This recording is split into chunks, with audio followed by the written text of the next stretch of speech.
Vamos a invitar a la campana a sonar. Cuando la invitamos a sonar, enviamos nuestro amor, nuestros saludos y buenos deseos a los seres que la oirán.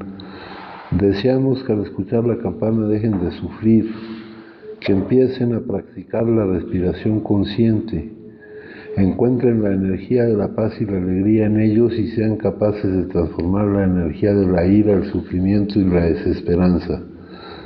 Por eso invitar la campana a sonar y enviar su sonido para que la gente en nuestro alrededor pueda oírla es una acción sumamente compasiva. No podemos hacerlo sin poner todo nuestro corazón en ello. Con el cuerpo, la palabra y la mente en perfecta unidad, envío mi corazón con el sonido de esta campana. Que todos los que la escuchen despierten de su olvido y trasciendan el sendero de la ansiedad y el pesar. Escuchando la campana siento que las aflicciones que hay en mí empiezan a disolverse. Mi mente se serena y mi cuerpo se relaja. En mis labios nace una sonrisa. Siguiendo el sonido de la campana regreso a la isla de la plena conciencia y al jardín de mi corazón, donde las flores de la paz florecen bellamente. Bueno, aquí se me atravesó, ya había yo pensado en una secuencia para la junta, pero ahorita se me atravesó una meditación del día que tiene algo que ver con lo que nos ocurre constantemente.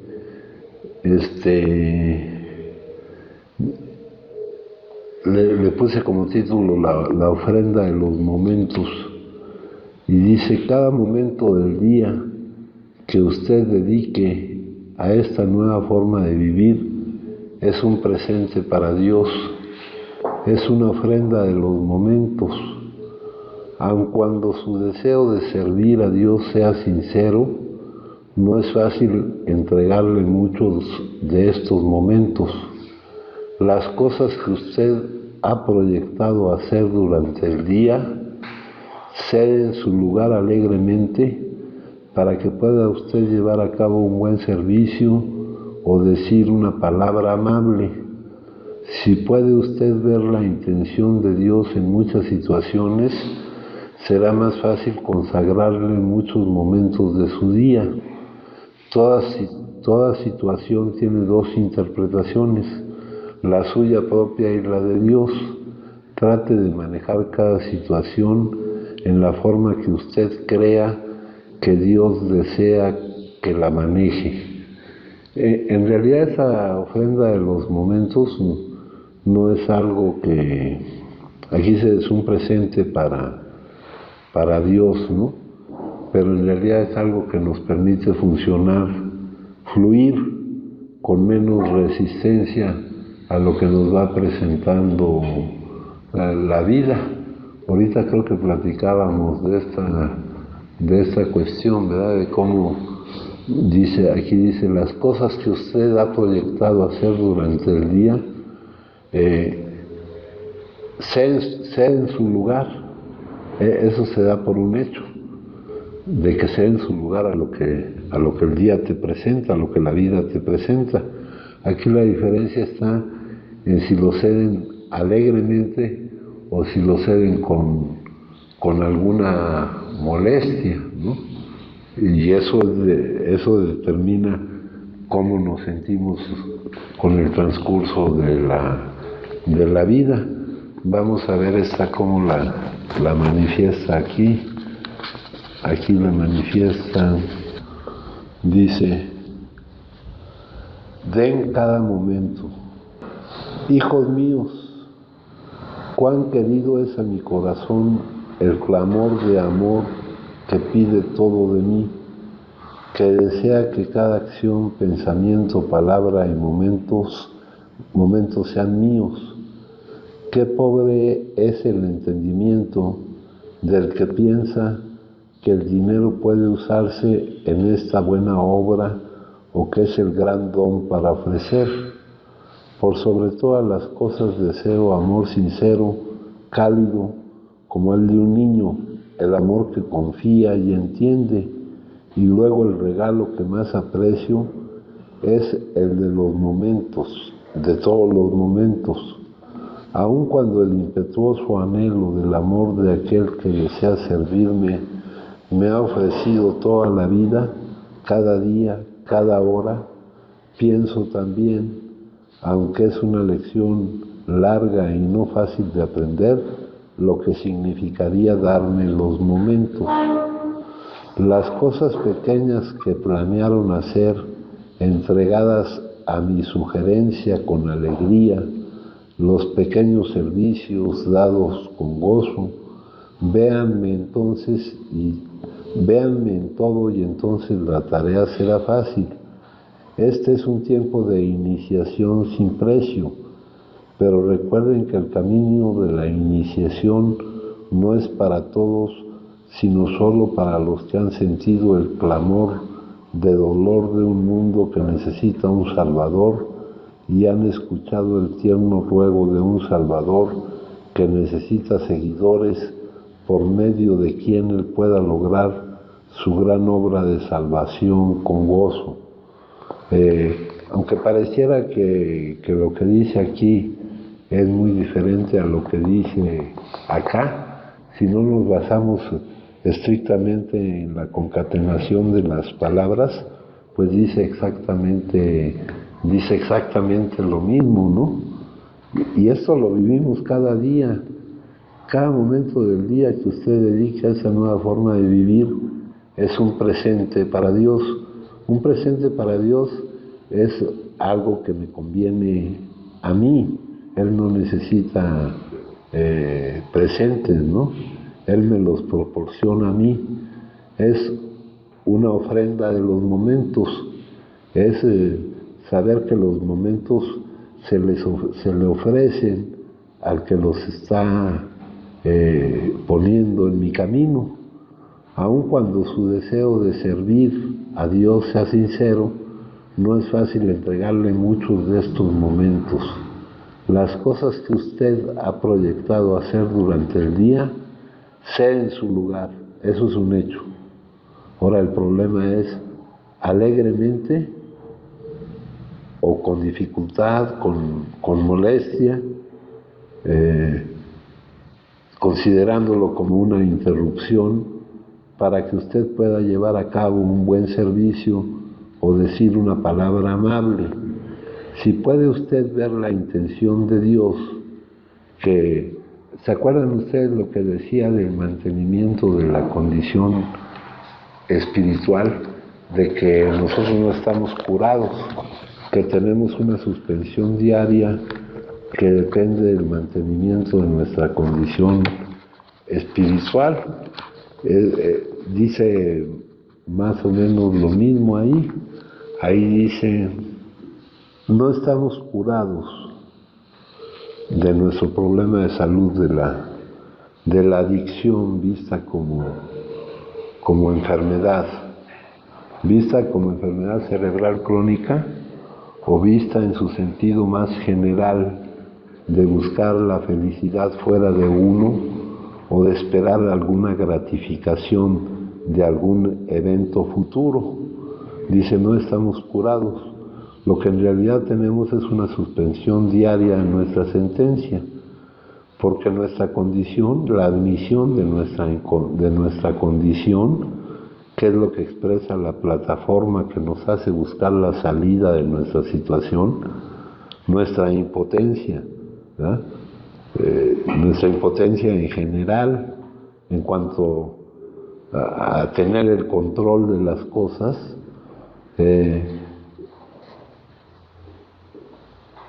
la suspensión de esa sentencia depende del mantenimiento de nuestra condición espiritual. Cada día es un día en el que tenemos que llevar la visión aquí dice, de la voluntad de Dios, del designio del que designa,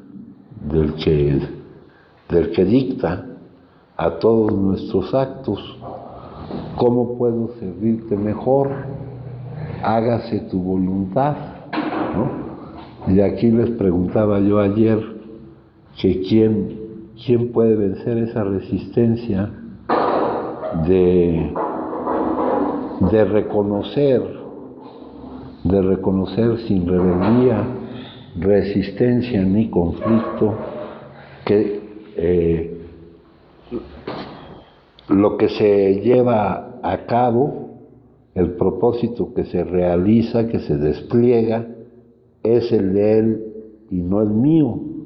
Aquí no es un hágase tu voluntad, donde es una concesión nuestra, donde le estamos dando permiso. Es una adecuación al hecho que realmente ocurre. Se hace tu voluntad y no la mía. Pero que el decir esta frase no nos cree a nosotros un choque en el sentido de que el designio que se despliega es el de Él y no el nuestro, ¿verdad? Entonces, ¿quién puede decir sinceramente que ha llegado a este acuerdo? Esto es lo que nos dicen que es el mantenimiento de nuestra condición espiritual, para que vean cómo las palabras, sin conocer lo que están significando, nos podemos perder muchísimo en ello. Lo que ocurre es, tú estás aquí para que su divino propósito se despliegue y esa es tu importancia. Tú no alcanzas a ver que esa es la máxima importancia que puedes tener.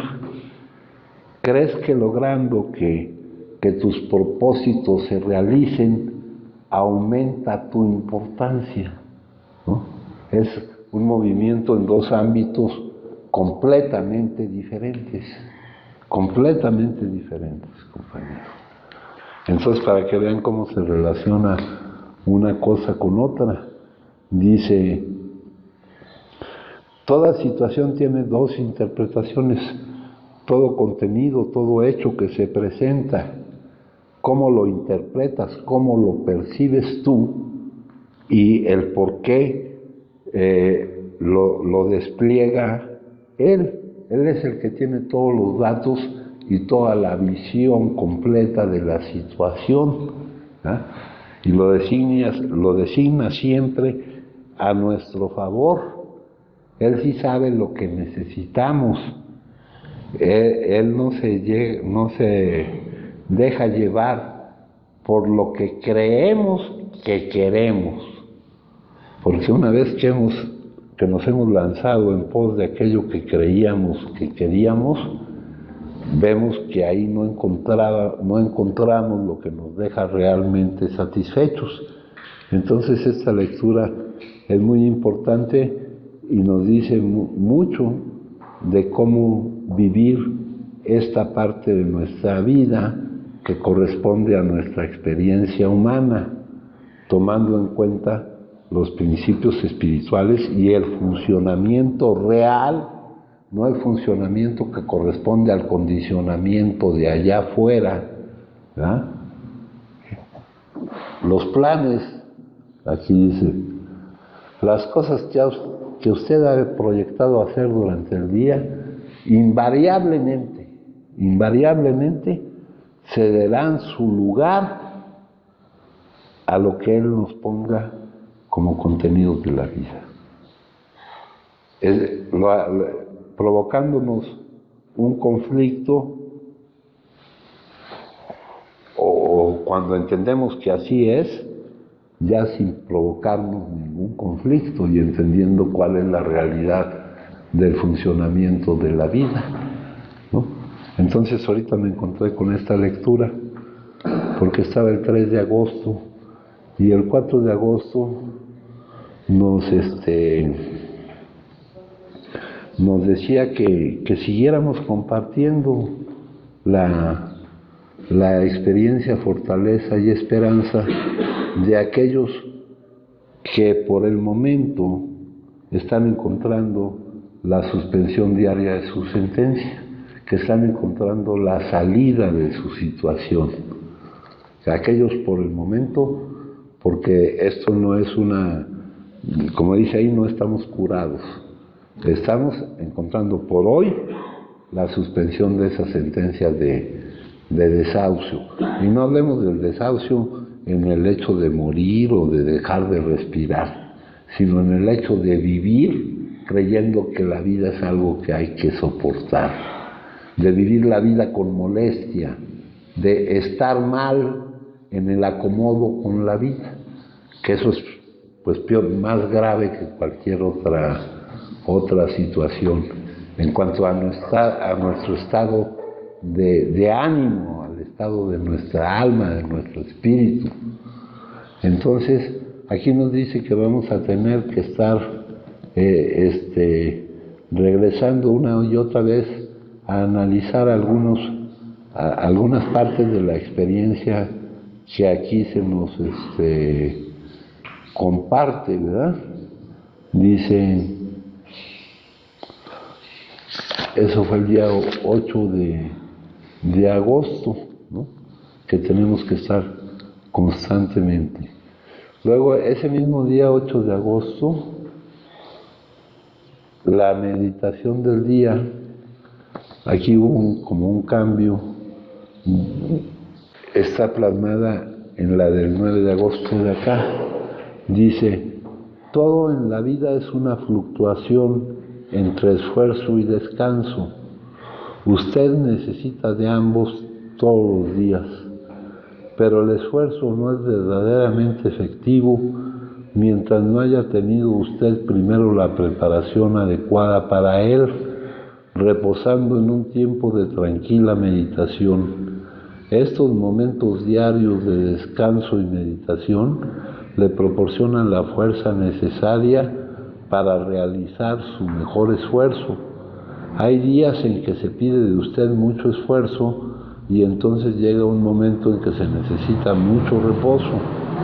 No es bueno descansar demasiado tiempo y no es bueno soportar un gran esfuerzo sin reposo por demasiado tiempo. La vida provechosa es el resultado de un equilibrio adecuado entre ambos. Y aquí cuando nos habla de descanso, no nos habla de acostarnos en una cama, sino de estar en el lugar en que nos sentimos cómodos, con la posición que nos hace sentirnos cómodos. Esto viene aquí en el día 9, es algo raro que cambia aquí un poco las fechas. Dice, me guía él con cuánto amor. No, dice aquí, vengan a mí, hablen conmigo, vivan conmigo, y entonces sabrán que el camino es camino seguro. Mis senderos son senderos seguros. Vengan muy cerca de mí. Caben profundo en el suelo del reino, esfuerzo y descanso, una unión de ambos. Vengan a mí, hablen conmigo, vivan conmigo, y entonces sabrán que mi camino es camino seguro. La adjetivación que nosotros podamos hacer del recorrido que hacemos no puede corresponder a la afirmación que nos proporciona el que nos da la seguridad de que estando con Él el camino es seguro, porque nuestra mente tiende a utilizar los adjetivos de acuerdo a parámetros que no corresponden a la realidad de la vida, sino de acuerdo a parámetros que provienen del condicionamiento interno y externo que nos causa una gran presión y desasosiego y ansiedad, ¿verdad? Pero si partimos de este hecho, tomando esto como cierto, no buscando la causa ni la explicación, sino desechando por completo la adjetivación que nosotros hacemos de las cosas. Dice, vengan muy cerca de mí, caben profundo en el suelo del reino, esfuerzo y descanso, una unión de ambos. No es una acción desenfrenada lo que rinde frutos, sino la acción que surge de la seguridad de que vamos por un camino seguro, que estamos siendo llevados por un camino seguro, ¿no? Esa es la meditación del día 8 de agosto. En ese día, esa fue aquí aparece en el 9, pero acá en el día 8 es donde nos dicen que tendremos que regresar una y otra vez a esta cuestión. Aquí en el día 9 nos dice que somos alérgicos a la sustancia, que lo que ocasiona el consumo de la sustancia en los adictos crónicos, aquí cuando utiliza la palabra adictos crónicos se refiere a un cierto grado de progresividad, a un cierto avance en la progresividad de la enfermedad. Acá en esta tabla discreta de la progresividad de la enfermedad, ¿verdad? Divide todas las etapas en 4 fases. La primera fase es la fase prealcohólica, la siguiente fase es la fase prodrómica, la siguiente fase es la fase crítica y la siguiente fase es la fase crónica. Aquí se está refiriendo a determinado avance en la progresividad de la enfermedad, no al hecho de que tenemos una enfermedad cerebral crónica. Cuando se dice que es crónica, se dice que significa lo mismo que es incurable, pero aquí utiliza la palabra, la acción de la sustancia sobre los adictos que ya han llegado a esa etapa de la progresividad de la enfermedad, es una manifestación de una alergia, una reacción ante el consumo de esa sustancia que es distinta a la reacción normal al consumo de esa sustancia. Normal quiere decir la que corresponde a la mayoría de la gente, ¿no? Y nuestra reacción es una alergia, y ahí hay un poquito de choque, porque si alguien es alérgico, por ejemplo, a las fresas o al pescado, la forma en que reacciona cuando consume esas cosas, pues le hacen que no las consuma. Y en cambio, nuestra reacción anormal es que no podemos interrumpir su consumo. Entonces ahí está el peligro de iniciar el consumo, porque esta alergia, esta pérdida del control de la cantidad que se consume, esta compulsión física, es la que se presenta para que se esté dando vueltas en el ciclo adictivo. Una vez que uno empieza a consumir, nos dicen que para los que consumimos en esta manera que consumimos nosotros, o sea, los que dice, lo que textualmente dice, para los que no pueden consumir con moderación, la única solución es la abstinencia completa. Ahora hay una serie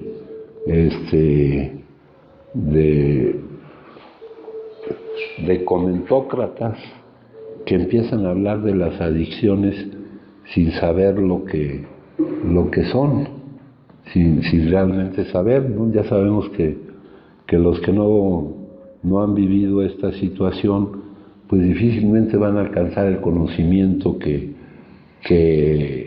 se debe tener para compartir la experiencia, ¿no? Pero una vez empezando, lo difícil es parar. Aquí mismo dice que estos tipos alérgicos nunca pueden usar sin peligro, nunca pueden consumir sin peligro, ¿no? ¿Qué va a pasar? ¿Qué va a pasar? Empiezas y ¿qué va a pasar? Eso no lo sabes. ¿Cuándo vas a parar? ¿Cómo vas a parar? ¿Qué va a pasar? ¿No? vas a chocar, vas a matar a alguien, te va a matar a alguien.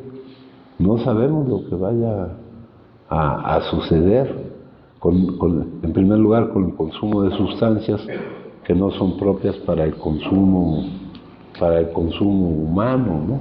Cómo te da la intoxicación, el estado patológico a ocasionar tantos problemas. Dice, individuos alérgicos no podemos consumir en ninguna de sus formas esas sustancias. No podemos reconciliarnos con la idea de una vida sin el consumo, a menos que podamos experimentar un cambio, dice cambio psíquico, un cambio completo, ¿eh? Que es la solución. De este problema de salud, nadie sana siendo el mismo, ¿no?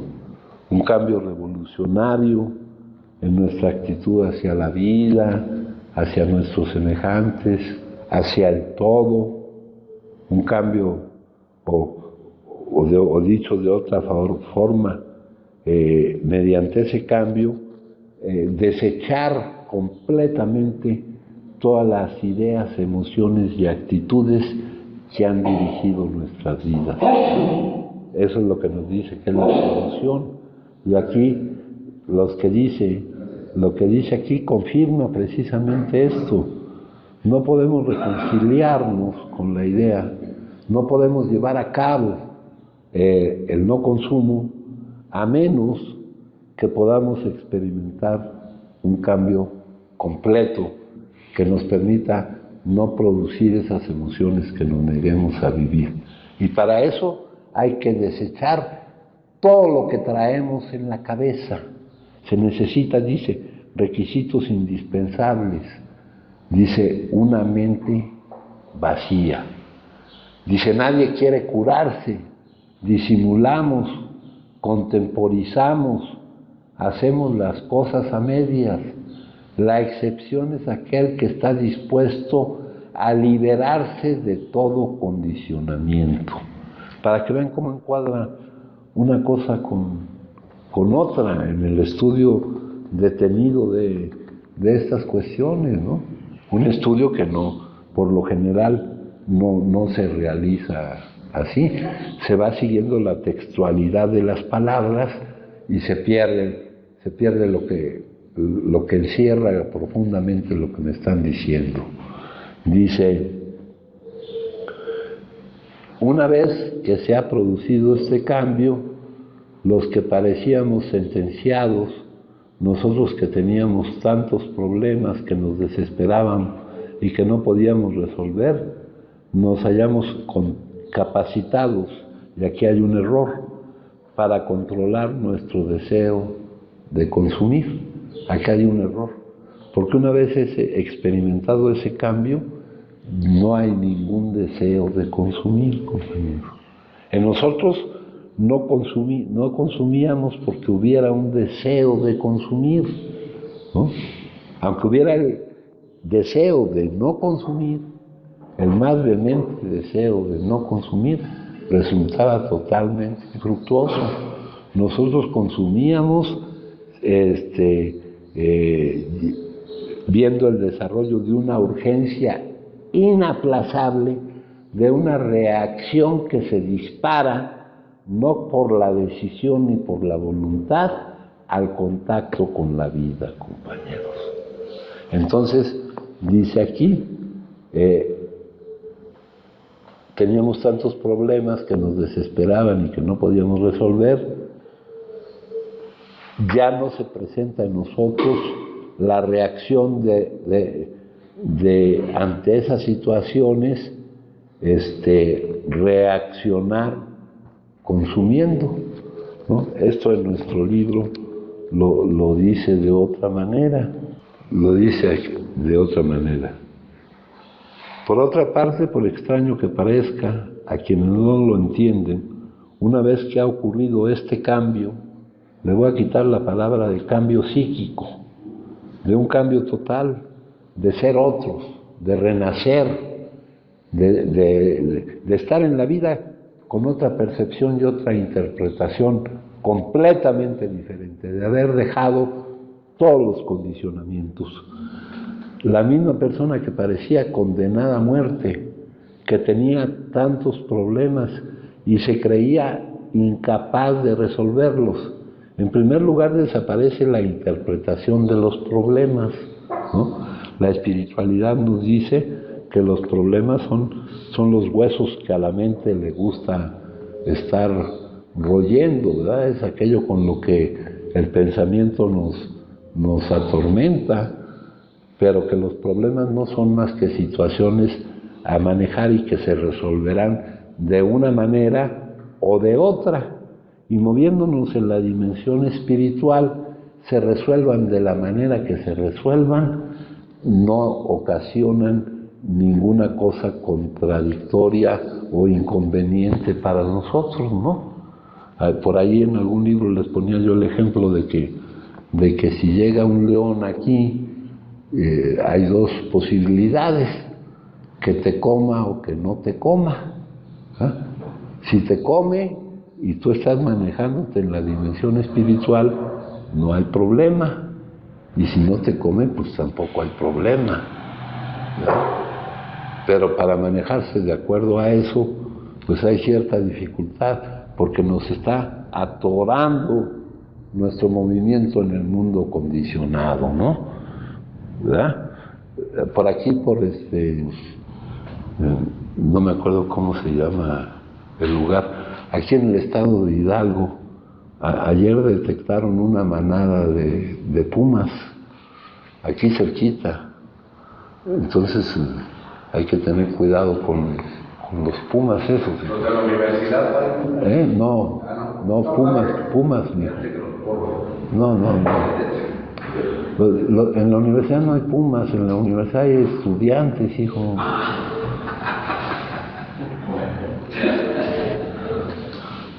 Y en Guadalajara no hay chivas, hijo.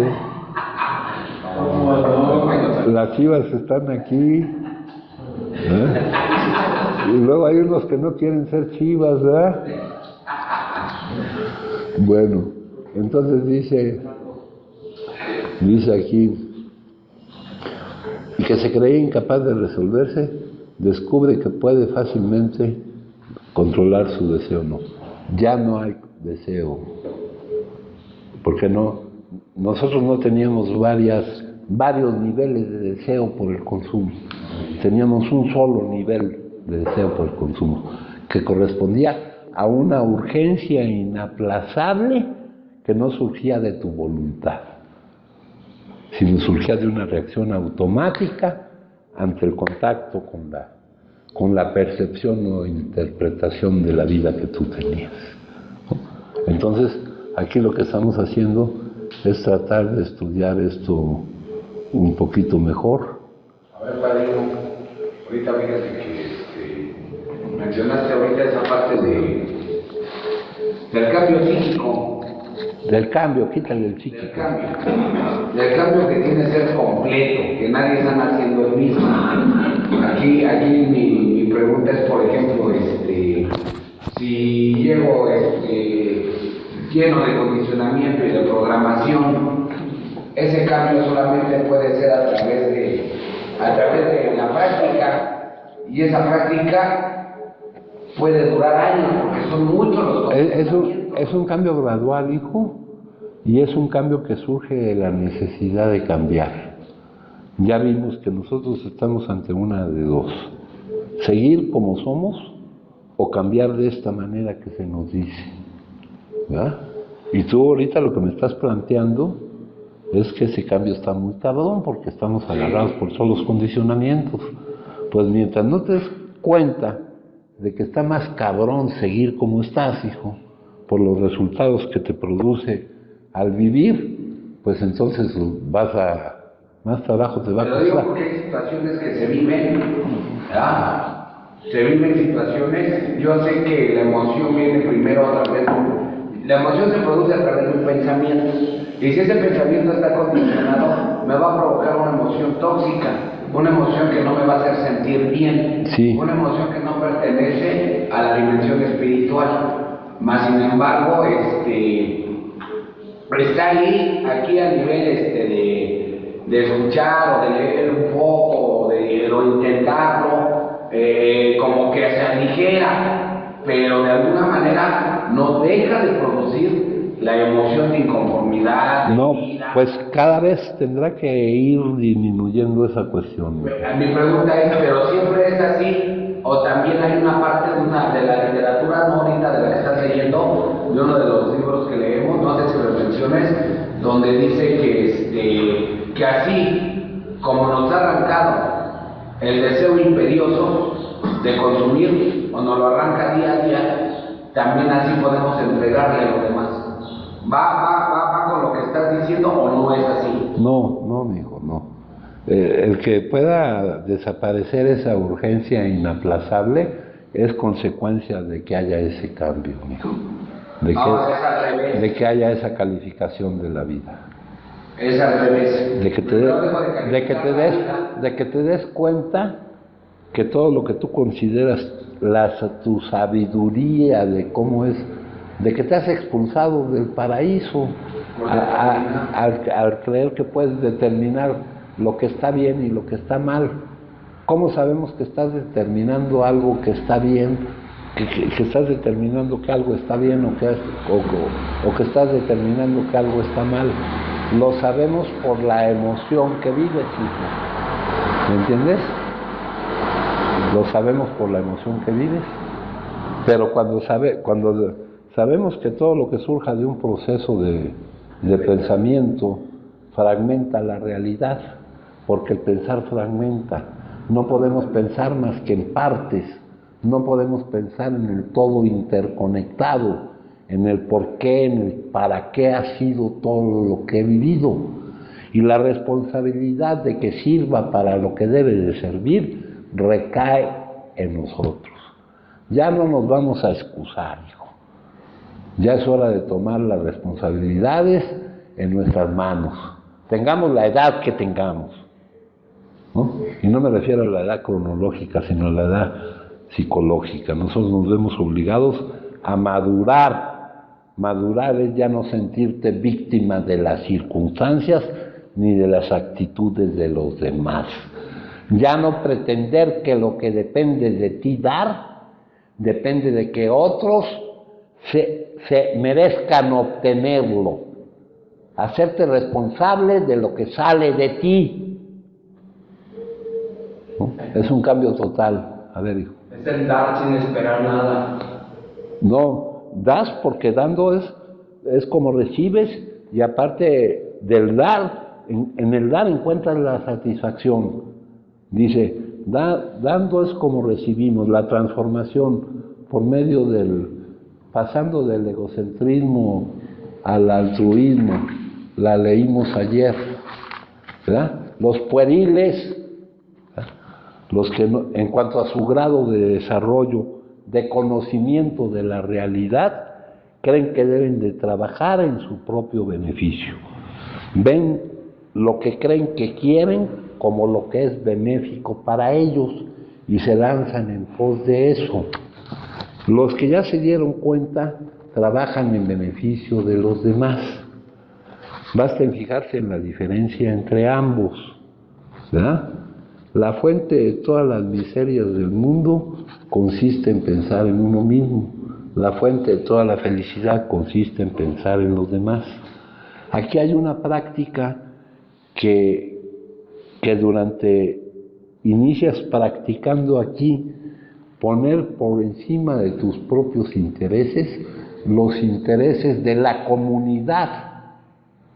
Entregarte a la comunidad, de otra manera te la vas a pasar aquí muy mal, escondiéndote de la vida, pretendiendo aportar lo menos que se pueda, te la vas a pasar mal. Todo esto no es porque la comunidad vaya a estar mejor con lo que tú das, sino porque el que va a estar mejor con lo que tú das, eres tú. Cuando dicen que es egoísta en ese sentido, que nosotros somos los principales beneficiados de ver con qué es con lo que podemos contribuir a la vida, y uso palabras generales, vida, con un montón de significados. ¿Sí me entiendes, hijo? ¿Por qué crees que te la pasas tan mal? ¿Por ser egoísta? No, pues por todo esto que te estoy diciendo, mijo, ¿no? Y tú crees que te la pasas mal, pues porque no te dejan hacer lo que quieres, ¿no? ¿Por qué crees que tienes esa necesidad de estar gritando como loco ahí? Aparte que estás loco. ¿Por qué crees que tienes esa necesidad, güey? Yo digo que me llama la atención. ¿Eh? Me llama la atención. No, ¿qué logras con eso? Nada. ¿Te sientes mejor? Ahorita tienes que, hoy es domingo, hijo. Dentro de un rato tienes que definir aquí tu situación. Oye, Aquí nuestro modelo de tratamiento tiene varias etapas. Hay una primera etapa que es la adaptación, adaptarte a una vida en comunidad, pero no viviendo de cualquier manera dentro de la comunidad, sino viviendo de la forma en que tu principal interés es el interés de la comunidad, ver con qué es lo que puedes aportar, estar pendiente de las necesidades de la comunidad, dejando a un lado, llevando a la práctica lo que les leía ahorita de la ofrenda de los momentos. ¿Ah? Y la vida es una vida en comunidad. La vida en general así es. Aquí es nuestro primer laboratorio donde nos empezamos a integrarnos, y esto se tendrá que ir extendiendo poco a poco, ¿no? Luego dice aquí la meditación del día.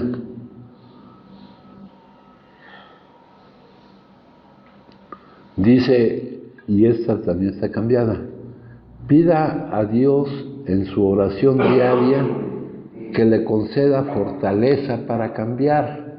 Ahorita estaba hablando de ese muchacho que no puede cambiar, ¿verdad?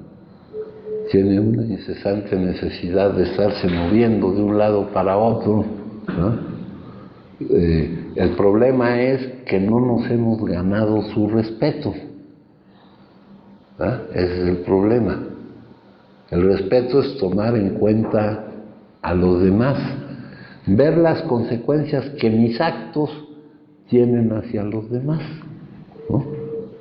Y no digo que no lo haga porque no quiera, o tal vez porque no puede, ¿no? Tenemos una constante movilidad. Dice, pida a Dios en su oración diaria que le conceda fortaleza para cambiar. Cuando usted pide a Dios que lo cambie, tiene que confiar en Él totalmente al mismo tiempo. Si no confía en Él completamente, Dios puede responder a su plegaria como lo hace un rescatador con un hombre que se está ahogando, pero que se esfuerza por luchar demasiado. El rescatador tiene que inutilizar aún más al que se ahoga hasta que queda totalmente a merced del rescatador. Exactamente así tenemos que estar nosotros a merced de Él. No les voy a decir su nombre para que no se confundan, antes de poder ser salvados. Acá esto corresponde a la del día 8 y dice, confíen solamente en mí.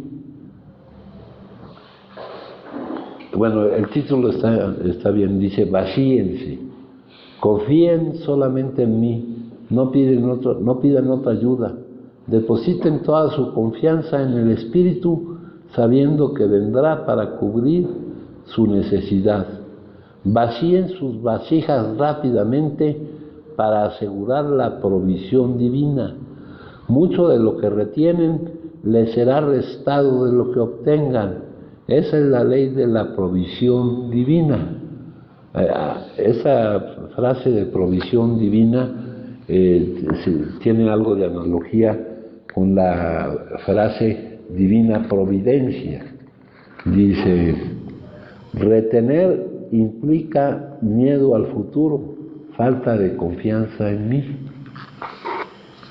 Cuando me piden que los salve del mar de la pobreza y la dificultad, han de confiar plenamente en mí. Si no lo hacen y su oración y fe son sinceras, he de responder primero su oración por ayuda, como el rescatador responde al llamado del que se ahoga y lucha por salvarse. Él hace que el necesitado se debilite más hasta quedarte totalmente a merced del rescatador. Así han de entender mi guía. Confíen plenamente en mí, confíen completamente. Vacíen su vasija, yo la llenaré. Piden entender la provisión divina. Es una lección difícil que mis hijos han de aprender. Han llegado a ser tan dependientes de la provisión material que no llegan a comprender. Deben vivir como yo les digo, dependan de mí. Y no es una exhortación, es una realidad. Dependen de mí. Sí, Franco. El padrino ahí con todo el asunto de estar yendo a los grupos y demás afuera y con respecto a lo que ahorita está diciendo y demás,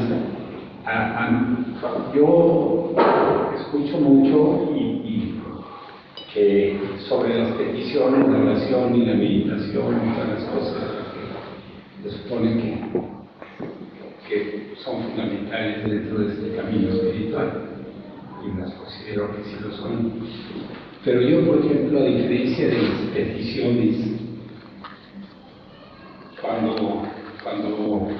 me pongo en discusión de acallar mi mente de esta cuestión del vacío, de no hay pensamientos, siento que en el silencio, en este vacío, si se logra alcanzar las veces que no puedo lograr, estoy realmente ya en presencia de esta dimensión, ¿no? Como que paso una dimensión diferente, sencillamente al estar en este estado. Y luego hago una oración que es porque la vengo a repetir en el Padre Nuestro. Estoy hablando de una cosa muy concreta.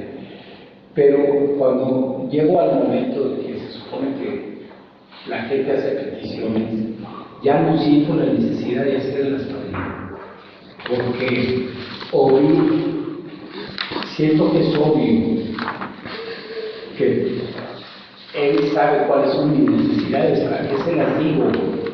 Aparte, pues no vaya a comprometer la torpeza de referirme a cosas que no son de su incumbencia, que vuelvo otra vez a mi mente condicionada a pensar que Él está ahí para que me resuelva las cosas de una determinada manera, o sea, como falta de confianza. Si sencillamente lo único que estoy diciendo es entregar un día, hacer un día, por lo menos en un momento más de, o sea, estar en contacto con Él y demás, darle gracias, y es lo único. Ya después me duermo. Sí. Pero sí. Me siento tonto, como digo, bueno, ¿y ahora qué te digo? Sí, fíjate, eso de las peticiones, eso de que tú dijiste, Él sabe cuáles son tus necesidades. El que puede ser que no las sepas eres tú. Pues es que lo que sucede es que ese es mi... Sí. Dentro de mí digo, justamente estoy pensando en eso. Ajá. Porque quién mejor que Él sabrá cuándo y qué va a pasarme, de lo que yo estoy totalmente fuera de contexto, de saber sí. qué va a suceder. Sí. Entonces mejor, con la convicción de que va a suceder lo mejor, digamos, sí. Saliéndome yo de la jugada, porque si yo pongo lo que pienso que es lo mejor, pues va a acabar mal. Sí. Nosotros... Digo, vaya, si sucediera eso, sí. No sucede. Por acá decía, Él proveía todo lo que necesitábamos. ¿Ah? Sí, me admitimos que Él era el que dirige y Él provee todo lo que necesitamos.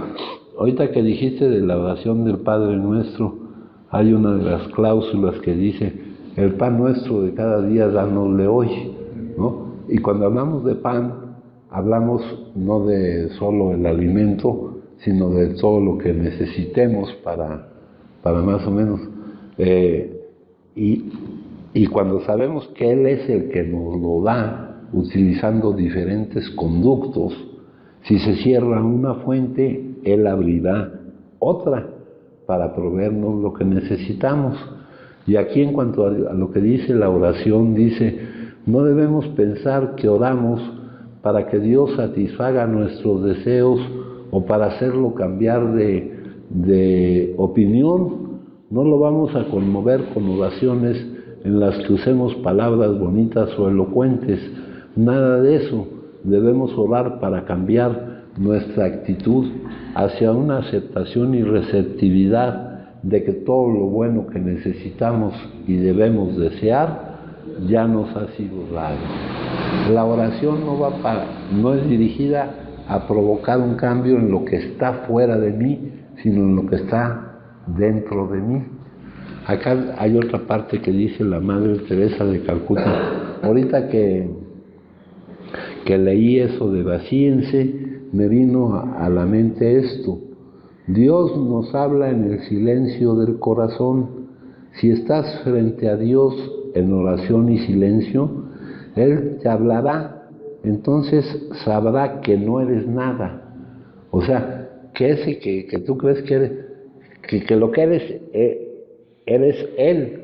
Dice, sabrá que no eres nada. Y solo cuando comprendamos nuestra nada, nuestra vacuidad, Dios puede llenarnos de sí mismo.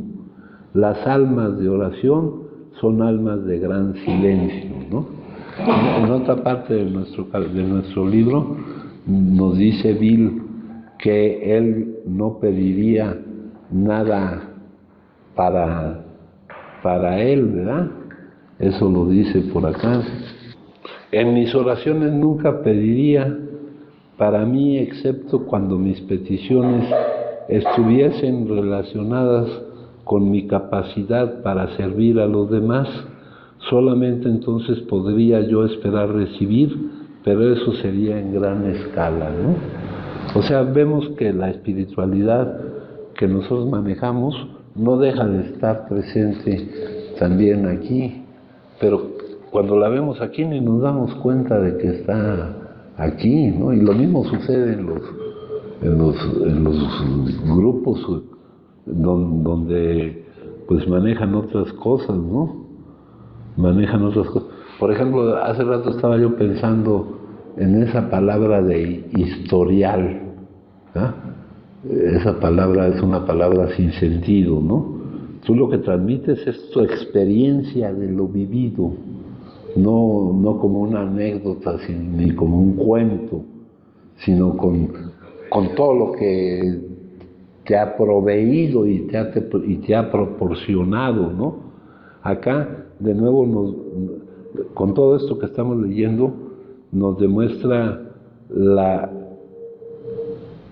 la importancia de tener la necesidad es la energía que va a ser mayor a la inercia de seguir siendo como somos. Es más, ni siquiera es la necesidad, es la conciencia de esa necesidad. El darte cuenta de la necesidad que tienes, de que ya no puedes seguir como estás, porque como estás determina cómo te conformas a la vida, cómo agarras forma con ella.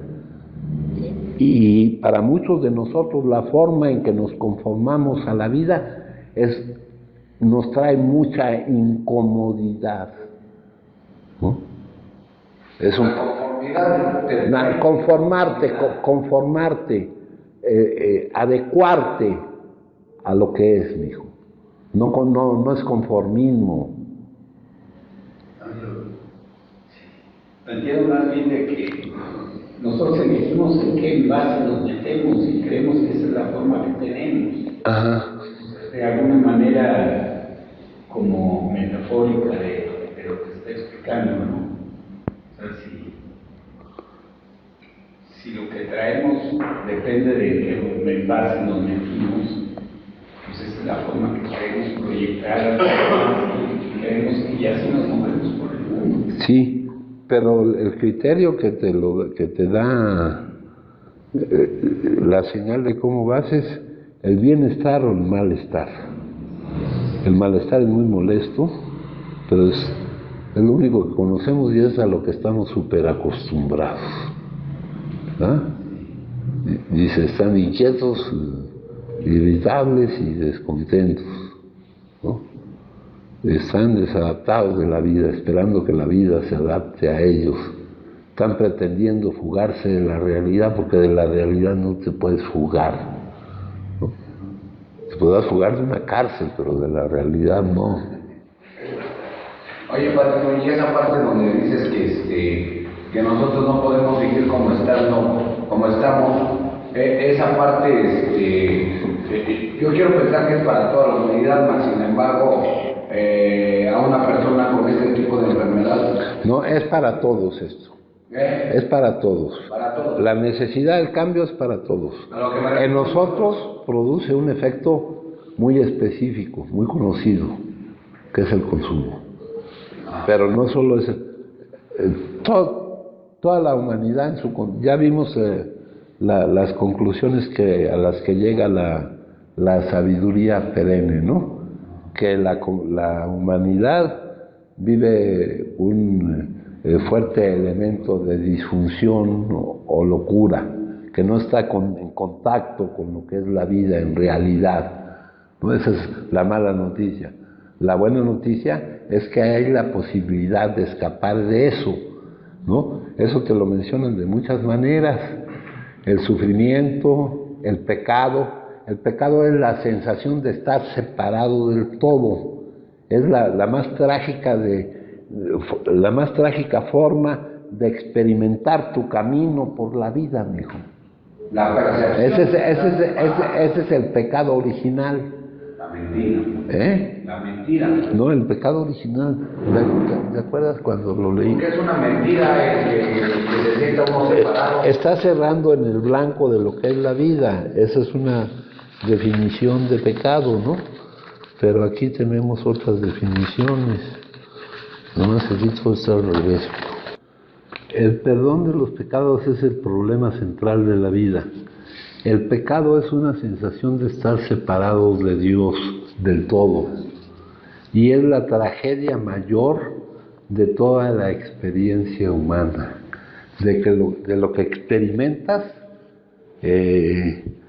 como ser espiritual al estar viviendo esta experiencia humana. Por supuesto que sus raíces están en el egoísmo. El pecado es un esfuerzo para obtener un bien, de alguna forma.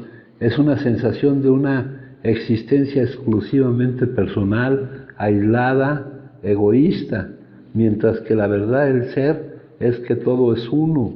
Nuestro ser real es uno con Dios, inseparable de Él, expresando sus ideas, testificando de su naturaleza, el pensamiento dinámico del espíritu, y como todos somos uno con el gran todo, del cual somos espiritualmente una parte, se sigue que somos uno con todos los hombres, precisamente porque en Él vivimos y nos movemos, y somos todos en un sentido absoluto, somos esencialmente unos.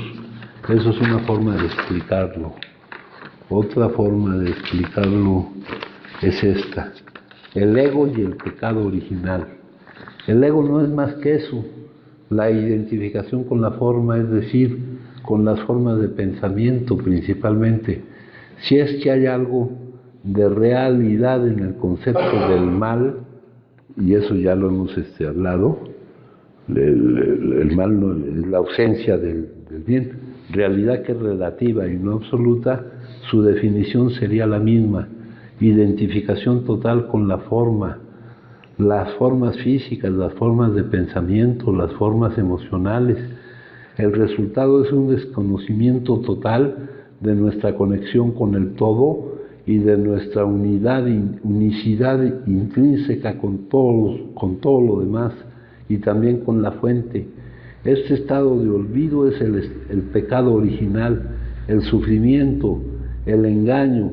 ¿Qué clase de mundo creamos cuando esta falsa idea de separación total es la base que gobierna todo lo que pensamos, decimos y hacemos? ¿No? Esa es la locura, la disfuncionalidad de la humanidad, visto por dos autores muy diferentes, pero que nos están diciendo exactamente lo mismo, ¿no? Principios de las tradiciones espirituales. El estado normal de la mayoría de los seres humanos contiene un elemento fuerte de disfunción o locura. En el hinduismo esta disfunción es una enfermedad mental colectiva que le llaman maya, el velo de la ilusión, que nos impide ver las cosas como son. En el budismo, la mente humana en su estado normal genera dukkha, que significa sufrimiento. En las enseñanzas cristianas, el estado colectivo normal de la humanidad es el del pecado original, no dar en el blanco de la existencia humana, vivir torpemente sufriendo y causando sufrimiento. Ese es uno de los principios, el primero. El segundo, esa es la mala noticia, esta es la buena noticia. Es posible una transformación de la conciencia humana. En el hinduismo y el budismo le llaman iluminación, en las enseñanzas de Jesús le llaman salvación y en el budismo le llaman final del sufrimiento. Son diferentes nombres, pero se están refiriendo exactamente a lo mismo, ¿no? Le leí lo del pecado original porque es con lo que estamos más familiarizados, ¿verdad? Y aquí es muy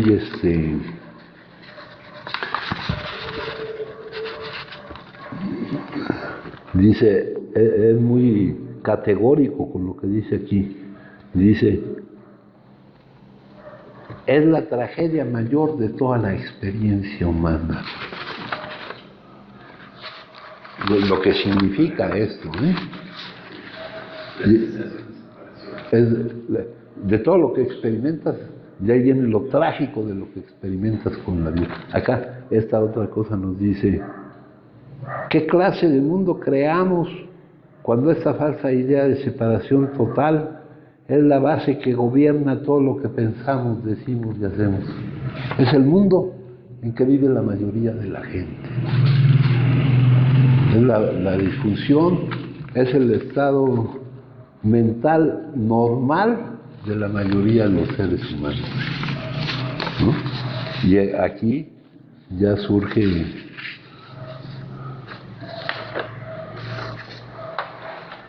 fíjense, hace ratito les hablaba yo de la necesidad de madurez psicológica. La madurez es cuando tu mundo se abre y te das cuenta de que no eres el centro de él. Cuando maduramos somos capaces de vivir en paz en ese mundo, aceptando todo aquello que no nos gusta, pero que no podemos cambiar, ¿no? Eso es la madurez, es otra definición, ¿no? Bueno, entonces vamos a seguir con esto. Yo estoy haciendo cigarro. Entonces aquí es como actúa el rescatador.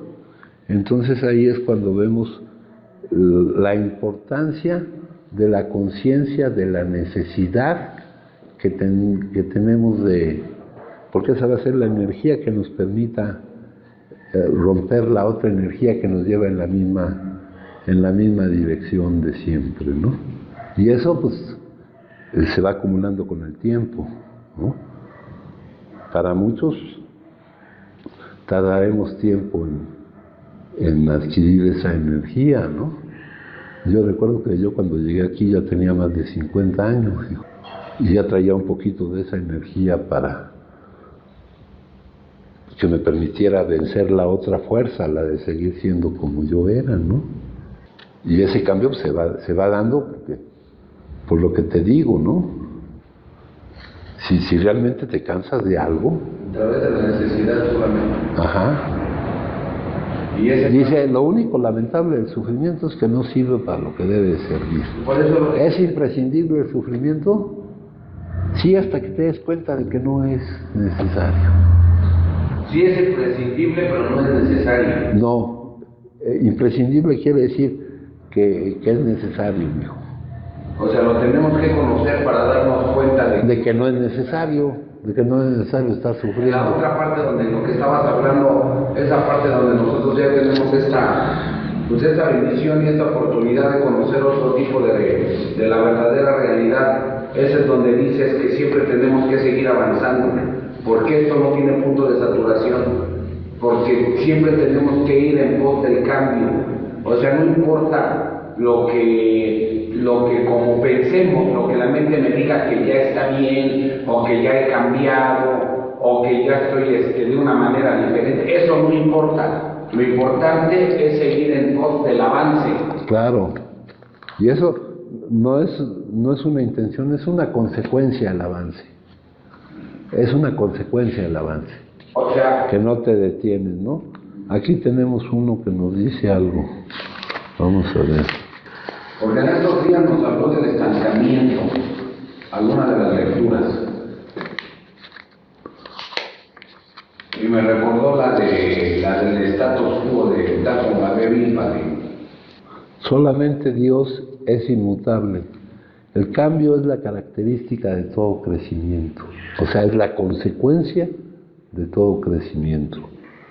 De la intoxicación al no consumo.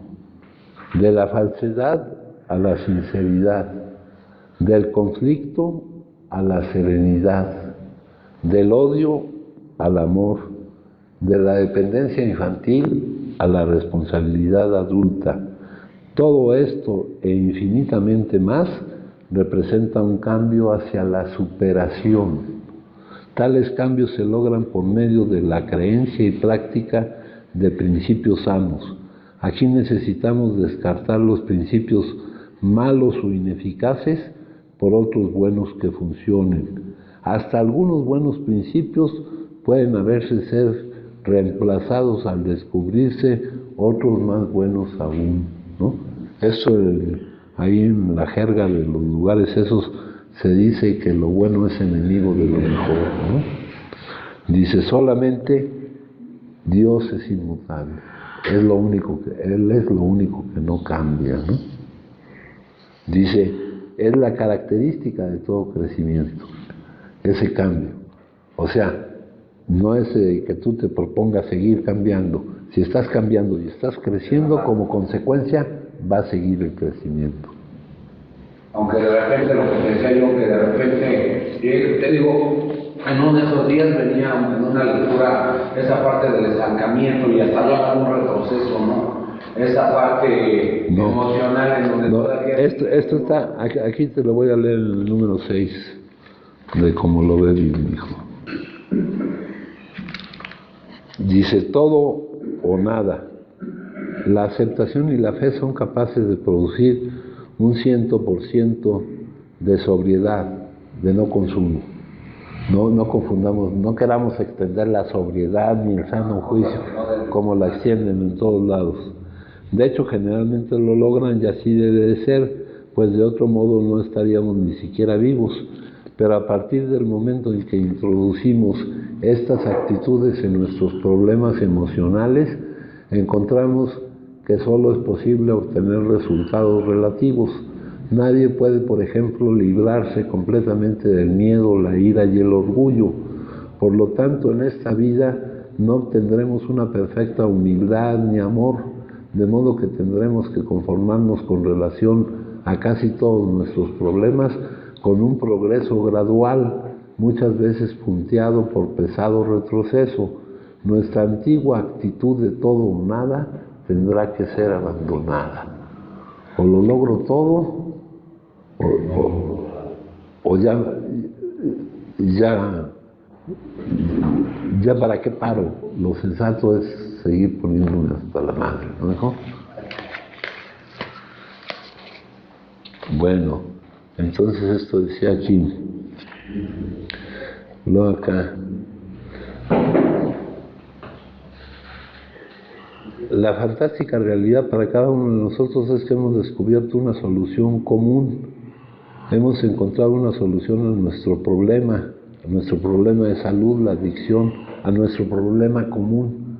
Aquí todos tenemos muchos problemas, compañeros, pero estamos para trabajar el problema que tenemos en común, ¿no, hijo? El problema que tenemos en común.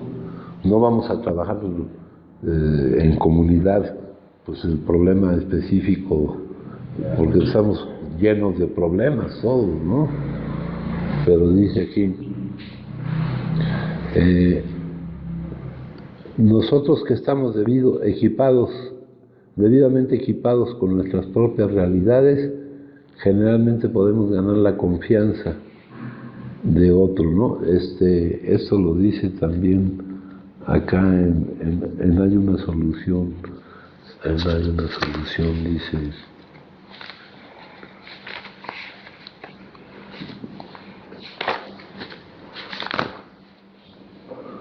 Dice, tenemos una salida en la que podemos estar completamente de acuerdo y a base de la cual podemos incorporarnos a la acción fraternal y armoniosa. El hecho tremendo para cada uno de nosotros es que hemos descubierto una solución común. La solución que hay entre la solución es la salida en nuestra situación. La solución de ustedes contribuye a mi propia solución y mi propia solución contribuye a la solución de ustedes, ¿no? Es una solución. Por ahí se dice que solos no podemos, ¿no? Y aquí te dice, psiquiatras competentes en alto grado que han tratado con nosotros han encontrado a veces imposible persuadir a un adicto para que discuta abiertamente su situación, para que abra, porque todavía tenemos el problema de la identificación con la imagen que queremos que los demás tengan de nosotros. Cuando la imagen que los demás tienen de nosotros no corresponde para nada con lo que nosotros queremos proyectar, ¿no? Queremos proyectar que somos muy malos, que echamos competencias aquí de a qué cártel pertenecemos y que unas mamadas. Y ya saben ustedes que en alguna parte de la literatura dice que las mamadas al chile, hijo, ¿no? Bueno. Oye, el pensamiento del día, ¿habla algo de eso, no, padrino? A ver, espérate tantito, mijo.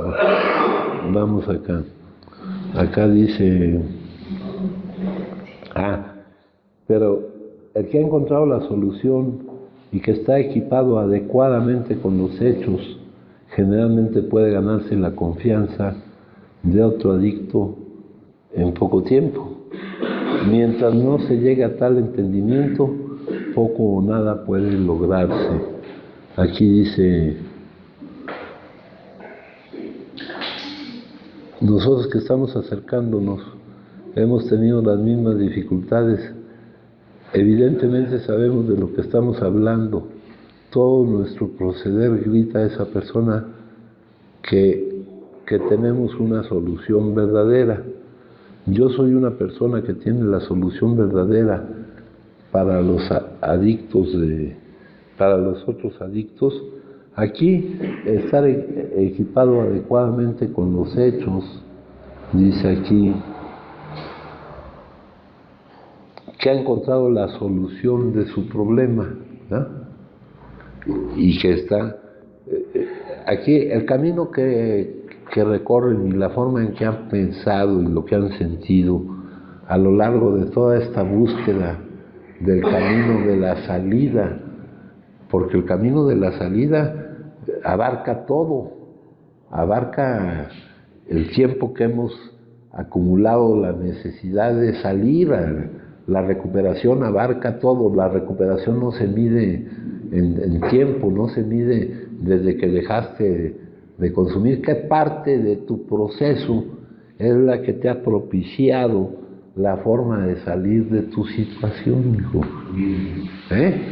Para aquellos que llevamos años buscando esta salida, pues no vas a poder ubicar, no, pues fue esta parte fue todo el proceso completo, hasta la vivencia de lo que te proporcionó la necesidad de salir de esa situación. Ese es el principio del proceso, de lo que llaman proceso de recuperación, hijo. La vivencia de la enfermedad, ¿no? Y por eso es una solución común, y por eso en cualquier técnica terapéutica nos dicen que más importante que la técnica específica que utilices tú, una técnica cognitivo-conductual o la que tú quieras, es la confianza entre aquel que está necesitando la ayuda y entre aquel que está tratando de proporcionarla, hijo. La confianza.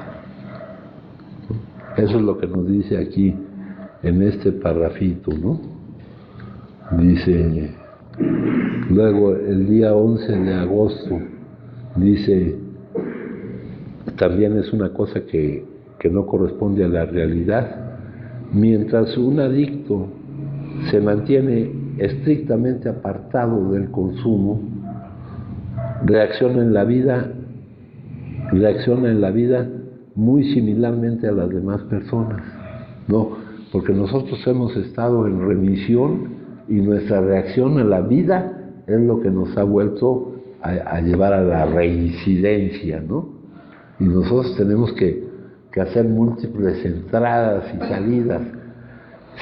Si estás apartado del consumo únicamente porque no está el síntoma, sin que estés trabajando la causa, eso de que tu reacción va a ser muy parecida a la de las demás personas es falso. Y si estás trabajando la causa, también es falso, porque con todo este material vas a reaccionar a la vida en una forma completamente diferente a como reacciona la mayoría de la gente, hijo. Sí, no cuando se muera alguien vas a sentir la necesidad de irte a meter al cajón.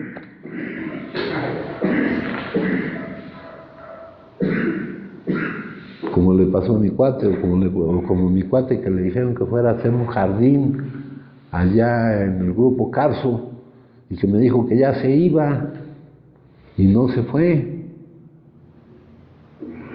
Acá todos me dicen cosas que no corresponden. Oye, padrino, a través del deterioro de la enfermedad, como de raíz, no hablo ya del síntoma que sí contribuye, pero de la enfermedad de raíz, a nosotros al tener una percepción diferente de lo que la vida nos presenta, esa parte que va avanzando nos hace, es a donde se refiere a que también en esas maneras de pensar y de ver la vida somos anormales, y eso nunca se irá a componer, pero por lo regular siempre vamos en pos de querer actuar o trabajar en un aspecto físico y mental como las demás personas, ¿no? Y eso es algo que ya no se va a dar nunca. No, y es que la normalidad, el comportarte como la mayoría no significa, o el actuar, o el... Que sea lo correcto. No significa que sea lo correcto, hijo. Sí, yo lo sé. Nosotros no tenemos por qué buscar la normalidad. Es más, esto nos va a capacitar para salir de la normalidad. Lo acabamos de leer.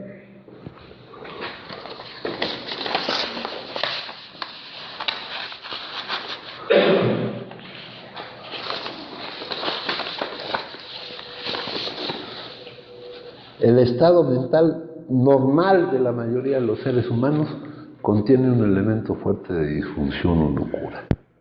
Nosotros no queremos caer en ese estado normal de la mayoría de los seres humanos.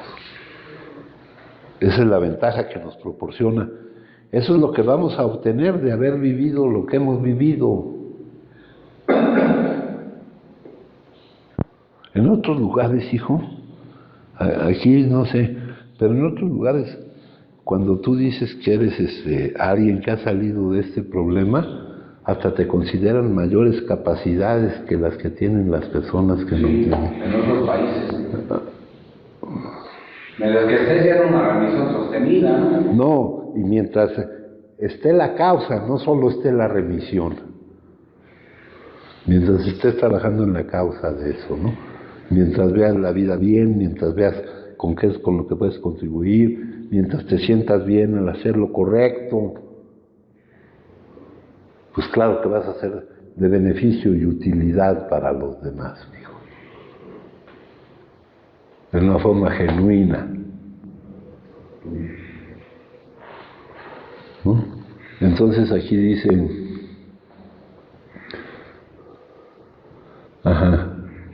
dice, eso de que reaccionamos, si no estamos consumiendo, reaccionamos con los demás, no es cierto, en ninguna de las dos formas. Pero la primera dosis pone en movimiento el terrible ciclo. Normalmente, un adicto no tiene idea de por qué consume la primera dosis. Algunos consumidores tienen excusas con las que quedan satisfechos, pero en el fondo de su alma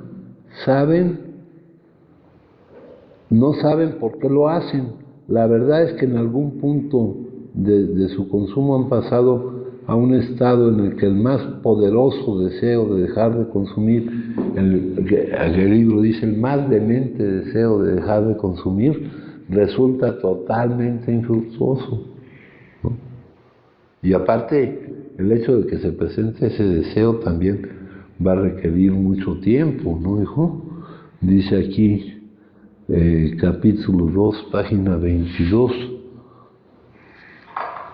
Aquí en nuestro capítulo 2, página 22, dice,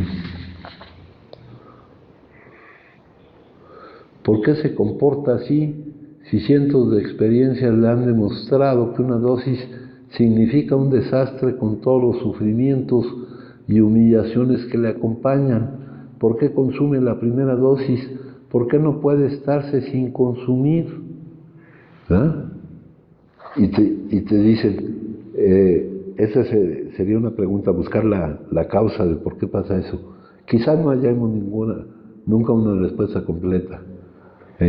¿Por qué reacciona en forma diferente? No sabemos. Una vez que se ha llegado a cierto punto, es bien poco lo que se puede hacer por él. No podemos resolver este acertijo. Sabemos que mientras se aparta, es parecido a los otros, tampoco es cierto, ¿no? Pero aquí ya no nos preguntamos el por qué, ya nos abocamos en cómo corregir la situación, ya no en por qué. Aquí te dice aquí, te dice, normalmente no tiene idea por qué consumió la primera. Determinar específicamente cuál fue la emoción que te llevó a negarte a vivirla es muy difícil. Ya no nos interesa hacer hay otros, pero si yo estaba bien y qué fue lo que me pasó, cuál fue la emoción. Y aquí te dice, algunos tienen excusas con las que quedan satisfechos, pero esas excusas pues son excusas irracionales, ¿no? Dice, estas observaciones serían académicas y no tendrían objeto si nuestro amigo no consumiera la primera, poniendo así el movimiento del terrible ciclo. Aquí dice, si usted le pregunta por qué empezó esa última intoxicación, lo más probable es que tenga a mano una de las 100 coartadas que existe para esos casos. Algunas veces esos pretextos tienen cierta plausibilidad, o sea, tienen cierta factibilidad de ser ciertos, lo cual es completamente falso, pero en realidad ninguno de ellos tiene sentido a la luz del estrago que causa la intoxicación de un adicto. Tales pretextos se parecen a la filosofía del individuo que, teniendo dolor de cabeza, se la golpea con un martillo para no sentir el dolor. Si le señala lo falaz de este razonamiento, lo tomará a broma o se enfadará negándose a hablar de ello. De vez en cuando puede decir la verdad, y la verdad, extraño como parezca, es que generalmente no tiene más idea que la que usted pueda tener de por qué consumió esa primera dosis. Algunos consumidores, algunos adictos tienen pretextos con los que se satisfacen parte del tiempo, pero en sus adentros no saben realmente por qué lo hicieron. Son tantas las emociones que se nos presentan y que nos negamos a vivir que no podemos determinar una en específico. Una vez que este mal se arraiga firmemente en ellos, hace de ellos unos seres desconcertantes. Dice aquí, tienen la obsesión de que algún día de alguna manera podrán ser los ganadores de ese juego. Eso también es falso. Nosotros no tenemos la idea de que vayamos a salir impunes de ese juego. Empieza el juego porque tiene que pensar, pero no porque pensemos que no nos va a suceder lo que siempre sucede. Pero frecuentemente sospechan que están fuera de combate. Pocos se dan cuenta de lo cierto que es. Sus familiares y sus amigos se dan cuenta vagamente de que estos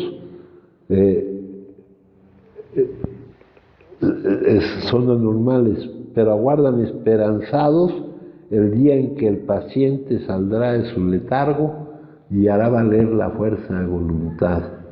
La trágica verdad es que si el individuo es realmente un adicto, ese día feliz puede no llegar. Ha perdido el control en cierto punto de su carrera, de su actividad. Pasa a un estado en el que el más vehemente deseo de dejar de consumir es absolutamente infructuoso. Esta trágica situación se presenta prácticamente en cada caso. Y luego, acá, cuando uno considera que habría excusas o motivos para consumir, acá en el capítulo 3 nos lo aclara, nos dice, en algunas circunstancias, primero nos habla del consumo casual, narrándose algunas experiencias de la locura adictiva, del consumo continuo y compulsivo a pesar de las consecuencias adversas, pero aquí nos habla de consumos casuales como el individuo ese que vivió la experiencia de trabajar en un lugar del que antes era dueño, no pudo vivir esa experiencia, negó a vivirla y todo lo de la leche con whisky es pura mamada. Él tenía la urgencia inaplazable de pretender no vivir esa emoción, ¿verdad? Pero te dice, eso fue casual, ese fue espontáneo. En algunas circunstancias hemos ido a intoxicarnos deliberadamente, sintiéndonos justificados por el nerviosismo, la ira, la preocupación, la depresión, los celos o cualquier otra cosa por el estilo. Pero aún tratándose de esta forma de empezar, fíjate, sintiéndonos justificados para consumir, ¿no? El adicto no tiene ninguna razón, porque aquí dice, estamos obligados a admitir que nuestra justificación fue insanamente insuficiente, tomando en cuenta lo que siempre había pasado. Cuando empezábamos a consumir deliberadamente, en vez de casualmente, durante el periodo de premeditación, nuestra manera de pensar en lo que podrían ser las terribles consecuencias era poco seria o efectiva. Y en realidad no hubo ningún pensamiento en lo que podrían ser las consecuencias. Todo esto es falso. Todo esto es falso. ¿Lo dijo? Nunca llega a cruzar la idea, padrino, por ejemplo, yo haciendo, recordando un poquito de la experiencia,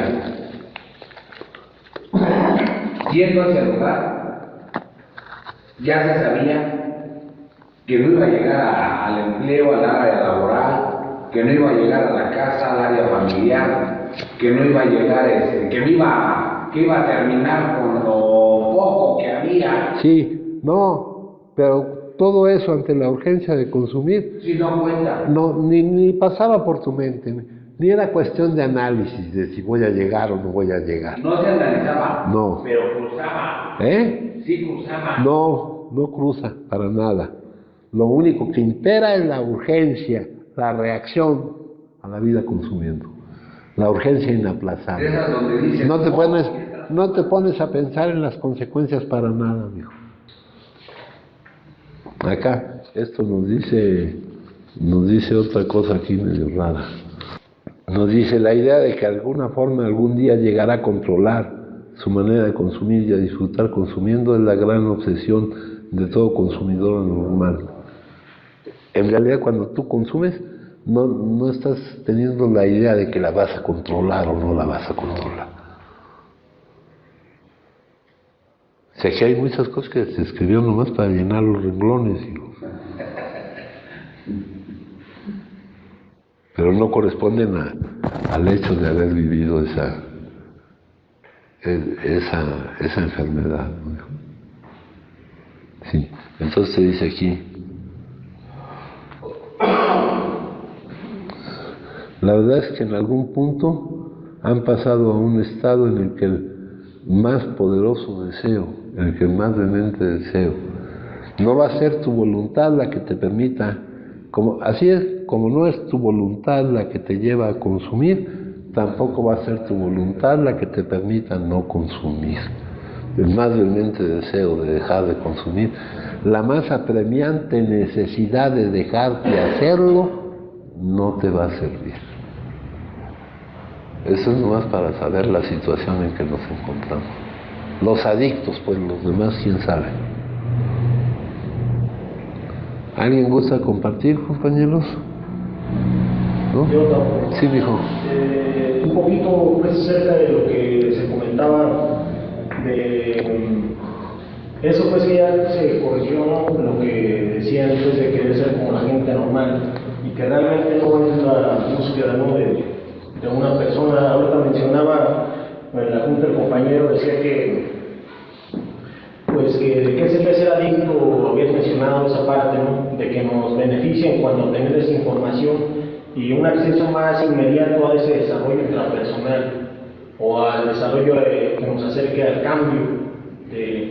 Y ese cambio, hablaban también de la oración, en la oración donde esta parte, pues esa que hemos mencionado que viene en dos partes, que por un lado habla acerca de lo que yo creo que es conveniente a mí y que voy en búsqueda de ello de una forma pues negativa, y por otro lado de lo que se me está brindando, que eso tiene que ver con el tercer paso, según lo que se mencionaba ayer, o sea, ya suprimiendo los pasos, ¿no? Ya hablando de que su designio es inminente, ¿verdad? Entonces ahí era finalmente que agradecerle al Creador o a esa conciencia por protegerme de lo que creí que quería, al ir en una búsqueda pues equivocada por ese desarrollo, y al bendecirme por lo que no sabía que necesitaba, por otro lado aceptando pues su voluntad o su designio. Entonces es simplificarlo. Yo creo que pues todo esto en el hecho de aceptar lo que es, eso pues es lo que hemos visto aquí, ¿no? Que no es tanto meterme en tantos problemas que el primero, segundo, tercer paso y lo que se hablaba ayer, ¿no? Del karma al octavo y luego el sexto, y hacer ese desbarajuste, ¿no?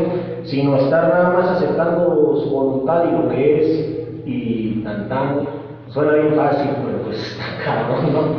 Está cabrón porque pues no es tan sencillo nada más aceptar lo que es. O sea, hay una lucha en contra de lo que es, pretendiendo que yo sé qué es lo conveniente para mí, y eso es una manera egoísta de pensar en lo que se me está dando, porque lo que se me está dando es lo que necesito. Entonces, pues, de repente hay una búsqueda de, no, pues, te lo voy a buscar por acá, y si eso que estoy buscando se me da, es que también es su voluntad. Entonces, a veces yo tengo pues, me doy la suave de ese lado, y no es por ahí, o sea, es realmente estarme adecuando a lo que está surgiendo a cada instante, y saber que realmente esa es la voluntad y es lo mejor para mí. Es lo que quería compartir, gracias. ¿Alguien más, compañero? Bueno, pues entonces les agradezco mucho.